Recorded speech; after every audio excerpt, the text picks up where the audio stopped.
మీకు ఎన్న రోజుల నుంచి మా వినాయకుడిని చూపిస్తానే ఉన్నానండి. ఈ రోజు అయితే నిమజ్జనానికి ఇంకా రెడీ అయిపోయారు. శనివారం రోజు జరిగిన వీడియో అండి ఇది. ఆ రోజు నిమజ్జనం చేశారు. ఎందుకంటే ఈ రోజు అయితే నిన్న గ్రహణం విడిచిన మరుసటి రోజు ఇది శనివారం వీడియో ఈ రోజు అయితే పెడుతున్నానండి.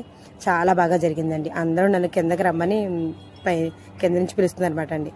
నేనేమో చంటి పిల్లని ఎత్తుకున్నాను. ఎక్కడ కుదురుతుంది బాంబులు వేసేస్తారు కదా, నేను వెళ్ళకుండా ఉన్నాను అనమాట. మా సాయి, మా రత్నం పిన్ని గారు అందరూ కిందకి రమ్మని పిలుస్తున్నారు అనమాట అండి. నేను రాను అన్నాను. ఆయన కూడా వాళ్ళేమో పిలుస్తున్నారన్నమాట అండి. కిందకి రానండి.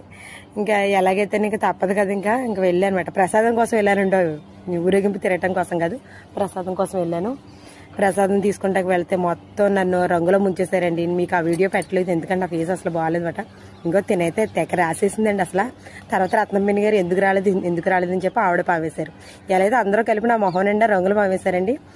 ఇంకా బాంబు పేల్చడంలో మా హువి పెద్దగా ఏడ్ చేయడం వల్ల లోపల వెళ్ళిపోయినట్టు. ఎందుకు రాలేదు చెప్పని పిన్ని గారు గదవాయించి తిడుతున్నారన్నమాట అండి. ఇంకా ఈ వినాయకుడిని మేమే ఇచ్చామండి. నాకు చాలా ఆనందం అనిపించింది. మా వినాయకుడు మా వీధిలో తిరిగి మమ్మల్ని అందరినీ ఈ 9 రోజులు ఆనందంగా ఉంచి అందరినీ కలిసికట్టుగా చేసినట్టుగా అనిపించింది నాకు. ఈ విఘ్నాలు లేకుండా మమ్మల్ని అందరినీ ఎంతగా దీవించిన మా వినాయకుడు ఊరేగింపు అయితే ఇలా జరుగుతుందండి.